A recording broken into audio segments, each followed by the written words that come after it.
Hey guys, are you here? And today I am playing with my boy Sam Westcott, aka Team Play, and we're hitting up some Rogue Mage 2v2. I really want to walk you through some games on how we play Rogue Mage 2v2. We play very passive, but we have really good big openers, but we also play very passive. And I kind of want to talk to you guys about how we're living in 2v2 as Rogue Mage. Here we're fighting a Mistweaver and an Arms Warrior. I'm playing Comet Storm, not Glacial Spike. Glacial Spike is way too slow for Rogue Mage, especially in 2v2 when you don't have a healer. You just need that instant burst from Comet Storm. I'm also not playing Ring of Frost, I'm playing Frigid Winds. However, after thinking about it, I could probably play Ring of Frost to help guarantee some CC, although it's not really needed. And other than that, I'm playing a pretty standard build. So here, as we play this game, I think we can either open on Mistweaver or Arms Warrior. I say this quite a lot, but you don't really want to pick a target, guys, until the gates open. There's kind of three things that you want to keep an eye out for when the gates open on, who you should actually be going on when you're picking a kill target. One, what race are they? If they're Orc, if they're Human, if they're Blood Elf, if they're Troll, that all matters, guys. If they're Human and they're playing Trinket, it's going to take many swaps to kill them. If they're Blood Elf and they're Relentless, you can Hunter to O them in the opener.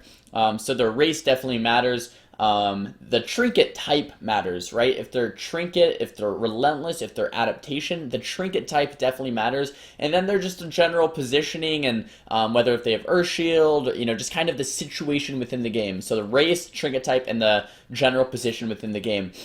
Keep an eye on all three of those things. So it's never just, oh, we're fighting Mistweaver Warrior, we're always going to go on Warrior, or we're always going to go on Mistweaver. It depends.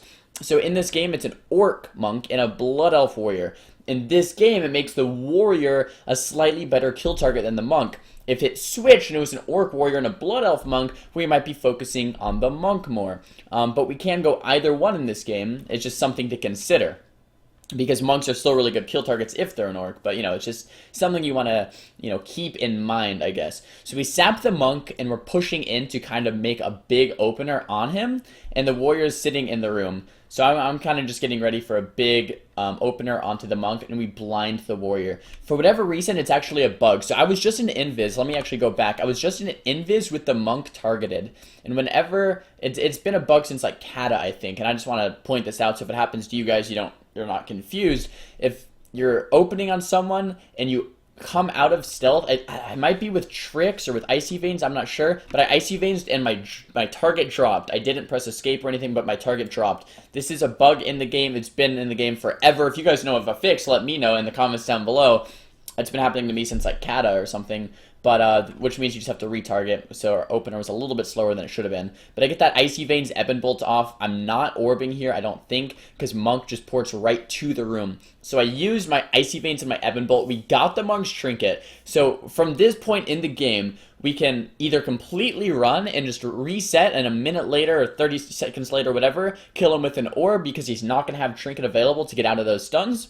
Or we can either go on Warrior and CC the Monk, or we can CC the Warrior, continue on to the Monk. So either three really work. We kidney the Warrior, and my Rogue wants to continue on to the Monk. The Warrior trinkets the kidney shot, so I'm just keeping him slowed. I can't really chase in there on the Monk, because the warrior is kind of in the way, and Rogue Mage 2s, you don't have a healer. So if I had a healer, I would just run in and chase the monk. But since I don't have a healer, I'm staying, 30, 40 yards, casting on the warrior, keeping him slowed, gaining icicles for this next big go that, that we have in store. The warrior also trinketed the kidney, so you want to keep that in mind. You want to keep an eye on the Gladius and realize they both have no trinket. The monk comes off Poly DR in 3 seconds. We can either set up a big swap onto the warrior or sheep the warrior and get a big swap onto the monk. Either way, it should be some type of cross EC because of warrior's war banner, Stormbolt, fear, kick. He has a lot of interrupts. So if we play this, let's see what happens. I can maybe go for a sheep here onto the monk. We get a sheep on the monk, and my rogue opts for the call to go onto the monk. So this game could have gone in a million different directions, and that's why Rogue Mage 2 is so fun. So instead of sheeping the monk going warrior, because the warrior still has rally, parry, etc., we decided to sheep the monk, and my rogue actually called to go monk. What I really should have been doing here is sheeping the warrior in the meantime so we couldn't peel in any way, because look what ends up happening. I don't know if you guys can see it. Let me try to pause it. This is a war banner in the room. I don't know if you guys can really see that, but he war banners the stuns, and the stuns are very short. Here's the war banner buff right here. So with that war banner down, the monk's going to be A-okay. And that's really because we didn't have good cross CC on the warrior. The warrior leaps over and I sheep him way over here so that my rogue can get a reself. And look, guys, this game has been going on for about a minute now, and we're both 100% HP. We haven't really been hit yet, and we've gotten trinkets, war banners, cocoons, so many cooldowns. And you know why? It's because we're either in and killing them, and we're one-shotting them with stuns and CC and control, or we're out running away getting a result. There's no, hey, I'm just gonna hit this guy. I'm just gonna hit this guy, shadow strike this guy, hang out. There's no hanging out. It's either you're in or you're out, and that's kind of what makes Rogue Mage 2's successful. In my opinion, that's kind of how I like to play it, at least. So I'm sheeping the warrior there on his charge once again to get a free sheep onto the monk. Warrior gets pretty low here. I get Stormbolt. I trinket it up. I call out that I'm casting an Ebon Bolt after this resheep, so I get the resheep, casting the Ebon Bolt, and I thought my rogue was going to get one more cheap shot, because I thought he was going to cheap kidney cheap, so I actually finish this Ebon Bolt cast, but he does get that reflect off, and my rogue gets feared. So I take a little bit of damage here from that reflection. Paralyze onto me, which is a little unfortunate. Trying to kick the Mistweaver. The paralyze does end, and I get the full kick onto the Soothing Mist, which is very, very nice. So I sheep into full kick. The warrior's still about 40% life here. So next CC, the poly DR, guys, you want to keep an eye on the poly DR. 9 seconds left on the sheep DR. Once that sheep DR is off, we can get either a kidney shot or a cheap shot when that DR is coming to an end, full sheep the monk, and then get back onto the warrior because he has almost no cooldowns left. I know about both of them kind of, just peeling. And look at, guys, we're still near 100% life each. If we're not immune, aka like temp shield, ice block, stuns, if we're being attacked, we're out, we're running. We're not just sitting taking damage.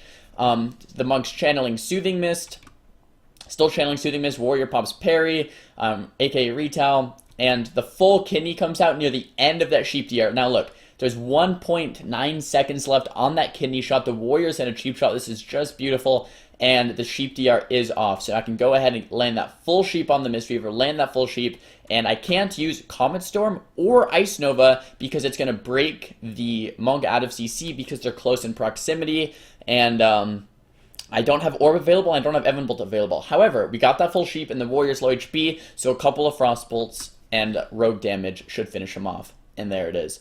So pretty awesome game there, guys. I was actually going to go over a couple games, but that took a lot longer than I thought it would. So I'll do maybe another Rogue Mage game tomorrow if you guys like this video and learned a lot from it. But there you guys go. We're playing at around 2200 to 2300 MMR. Keep in mind this is the start of the season, so as MMR inflates, we'll be playing probably 2500, pretty high as Rogue Mage. Definitely a very fun comp. It's good if you play it in a, very precisely like that, guys. Run in, burst, get that control, get those cross CCs, get those cooldowns, and then you're out before you even begin to take damage. And then you just rinse and repeat that throughout the game. That's how a successful Rogue Mage should be played, in my opinion. And I hope this video is helpful for you guys kind of maybe starting Rogue Mage and, want to learn how to, be successful in 2v2. So there it is, guys. Pretty awesome video. Thumbs up if you liked it. Thumbs it down if you didn't. Talk to me in the comments below. I try to read all of them every single video, and I talk to you guys down there. And don't forget to subscribe. I post videos like this every single day. I'll see you guys next time. Peace!